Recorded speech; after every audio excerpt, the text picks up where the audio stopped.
আজকে আমরা জানব কোষচক্র সম্পর্কে, কারণ আমাদের দ্বিতীয় অধ্যায় জীবনের প্রবহমানতার এর আগে পর্যন্ত কারোর ফার্স্ট সেমিস্টারে ছিল, আবার কারোর ক্ষেত্রে শুধু ফার্স্ট চ্যাপ্টারটাই ছিল।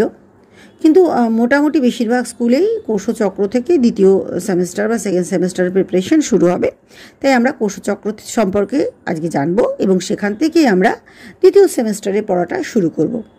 দেখো, আমি বলে দিই যে কোষচক্র মানে কি, জীবনচক্র মানে কি, জন্ম, বড় হওয়া, মৃত্যু। ঠিক তেমনিভাবে কোষচক্র মানে একবার কোষ বিভাজিত হয়ে তারপর কোষের মধ্যে কিছু পরিবর্তন আসলো, তারপর কোষ দ্বিতীয়বার বিভাজিত হলো। অর্থাৎ একটা কোষ বিভাজনের শেষ থেকে আর একটা কোষ বিভাজন পর্যন্ত এই মোট যে সময়টা, এই সময়টাতে কোষে অনেক রকম পরিবর্তন ঘটে। সেগুলোকে বা ঘটনাগুলোকে একত্রে বলে কোষচক্র। সংজ্ঞাটা কি? কোষ বিভাজনে নতুন কোষ সৃষ্টি থেকে পরবর্তী বিভাজন পর্যন্ত কোষে সংঘটিত ধারাবাহিক, ছন্দবদ্ধ ও চক্রাকার ঘটনাক্রমকে কোষচক্র বলে। ধরো কারোর বাড়িতে বিরিয়ানি রান্না হচ্ছে, তো বিরিয়ানি রান্না করার আগে প্রিপারেশনের সময়টা কিন্তু অনেকটা, জিনিসপত্র আনো, চাল রেডি করো, মাংস রেডি করো, সব কিছু। কিন্তু রান্নাটা করতেও বেশ সময় লাগে, দমফম দাও, কিন্তু খাওয়ার জন্য মাত্র 40 মিনিট কারোর লাগে, যদি কেউ দেরি করে খায়, ধীরে ধীরে খায়, আর খুব তাড়াতাড়ি খেলে তো 10 মিনিটেই খাওয়া হয়ে যায়। তাহলে দেখো, প্রস্তুতির সময়টা কিন্তু অনেকটা। এবার এইরকমভাবে কোষচক্র যেটা, সেটাতে প্রস্তুতির সময়টা অনেকটা এবং কোষ বিভাজনের সময়টা খুব অল্প। যেমন মানুষের ক্ষেত্রে কোষ বিভাজনে যে কোষচক্র সেটা 24 ঘন্টার, যাতে 23 ঘন্টা হচ্ছে ইন্টারফেজ মানে প্রস্তুতির সময়, আর মাত্র 1 ঘন্টা লাগে কোষ বিভাজনের জন্য। এবার এই কোষচক্রে কী কী ঘটনা ঘটে সেটা আমরা একটা এই পাই চার্টের মধ্যে দিয়ে দেখে নিই। দেখো, টোটাল কোষচক্রকে মূল দুটো ভাগে ভাগ করা হয়েছে। একটা হচ্ছে প্রস্তুতি পর্ব, যেটা সেটাকে বলছে ইন্টারফেজ বা অবিভাজন দশা, যে সময়টায় কোষের বিভাজন হচ্ছে না কিন্তু কোষ বিভাজনের জন্য রেডি হচ্ছে। এটা অনেক লম্বা প্রসেস। আর তারপরে যে দশা সেটা হচ্ছে মাইটোটিক দশা। কেন এই সময় মাইটোসিস বিভাজনটা হচ্ছে, এর অপর নামটাই বিভাজন দশা। এবার এই যে টোটাল ব্যাপারটা, ইন্টারফেজ এবং কোষ বিভাজন বা মাইটোটিক দশা, এর ইন্টারফেজকে আবার 3টে ভাগে ভাগ করা হয়েছে, G1, S, G2।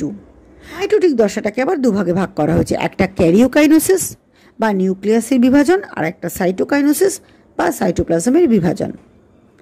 এবার ক্যারিওকাইনোসিস আর সাইটোকাইনোসিস এই দুটো একত্রে যেমন মাইটোটিক দশা বা কোষ বিভাজন দশা, ঠিক তেমনিভাবে ইন্টারফেজ দশাটারও কিন্তু 3টে ধাপ। কি কি? G1, S ও G2। এবার দেখো, এই যে ইন্টারফেসটা ছবিতে পাই চার্টে দেখতে পাচ্ছ যে অনেকটা সময় ধরে হচ্ছে। এর প্রথম ধাপে কি হয়?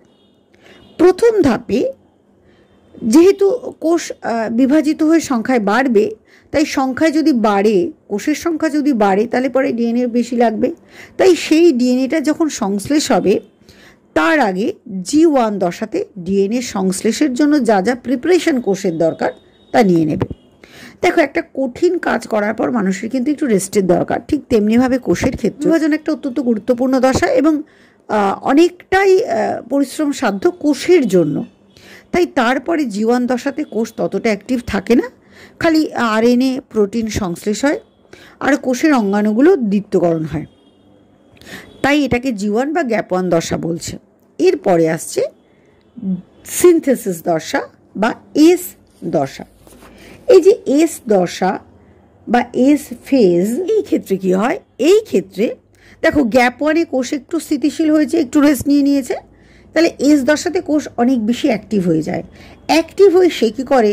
কোষ বিভাজনের জন্য ইম্পর্টেন্ট যে জিনিস ডিএনএর, তাকে কিন্তু ডাবল করে, অর্থাৎ ডিএনএর প্রতিলিপি করে। ডিএনএ থেকে ডিএনএ তৈরির পদ্ধতিকে বলে প্রতিলিপিকরণ। আর এটা সেই সময় ঘটে এবং এর সঙ্গে সঙ্গে হিস্টোন প্রোটিনটা তৈরি হয়। এবং যেহেতু এক্ষেত্রে পুরোটাই সংশ্লেষ হচ্ছে বা সিনথেসিস হচ্ছে, তাই এটাকে সংশ্লেষ দশা বা সিনথেসিস দশা বা এস দশা বলে। এরপরে হচ্ছে G2 দশা। G2 দশা মানে কোষ সংশ্লেষ করেছে, অনেকটা পরিশ্রম হয়েছে, কোষ আবার একটু রেস্ট নেবে। এই G2 দশাকে গ্যাপ 2 দশাও বলা হয় এবং এটাকে দ্বিতীয় বৃদ্ধি দশাও বলা হয়। এই ক্ষেত্রে আবার কি হয়, এই ক্ষেত্রে কোষে কার্যকারিতা কিন্তু ততটা বেশি হয় না, কিন্তু কিছুটা প্রোটিন সংশ্লেষ হয়, কোষ একটু আকারে বৃদ্ধি পায়। এটা হয়ে গেল ইন্টারফেজ দশা। তারপরে চলে আসছে মাইটোটিক দশা। এই মাইটোটিক দশাটা মূলত দুই ভাগ, একটা ক্যারিওকাইনেসিস বা নিউক্লিয়াসের বিভাজন এবং আরেকটা সাইটোকাইনেসিস বা সাইটোপ্লাজমের বিভাজন। এবার আমরা এরপরে পড়ব যে ক্যারিওকাইনেসিসের আবার 4টে ভাগ, প্রফেজ, মেটাফেজ, অ্যানাফেজ, টেলাফেজ। আর সাইটোকাইনেসিস একটা ধাপেই সম্পন্ন হয়। এই যে এই টোটালটা মিলে হলো কোষচক্র। এবার গুরুত্বটা কি দেখো, চক্র যদি না থাকতো তাহলে কোষ বিভাজনের নিয়ন্ত্রণ থাকতো না। একটা কোষ 2 থেকে 4টে, 4টে থেকে 8টা এইভাবে বাড়তে থাকতো এবং তার মধ্যে কোনো রেস্টিং অবস্থা থাকতো না। তার ফলে কোষের মধ্যে কোনো ভুল ত্রুটি আছে কিনা, কোষ পরবর্তী কোষ বিভাজনের জন্য প্রস্তুত কিনা এটা জানা যেত না। এটা কখন হয় জানো, যখন ক্যান্সার হয়। ক্যান্সার কোষে কিন্তু কোনো নিয়ন্ত্রণ থাকে না, ক্যান্সার কোষে কিন্তু এই দশাটা থাকে না। তো এই যে কোষচক্র, এই কোষচক্র কিন্তু কোষ বিভাজনকে নিয়ন্ত্রণ করে। যদি কোষ বিভাজন নিয়ন্ত্রণ না হয় তাহলে ক্যান্সার হবে এবং মানে সেই ক্ষেত্রটাকে বলা হবে ক্যান্সার। এবং বারবার করে অনিয়ন্ত্রিত কোষ বিভাজনে কিন্তু ক্যান্সার কোষ সারা শরীরে ছড়িয়ে পড়বে, যাকে বলা হয় মেটাস্টেসিস। তাহলে কোষ বিভাজন নিয়ন্ত্রণে রাখার জন্য কোষচক্রের দরকার। আর কি, স্বাভাবিক বৃদ্ধি ও ক্ষয়পূরণ। স্বাভাবিক কোষ বিভাজন দ্বারা দেহের বৃদ্ধি ও ক্ষয়পূরণের জন্য কিন্তু কোষচক্র ভীষণ ভীষণ ইম্পর্টেন্ট। আমরা পরের দিন G0 দশা সম্পর্কে জানবো, কারণ ইট ইজ ভেরি ইম্পর্টেন্ট।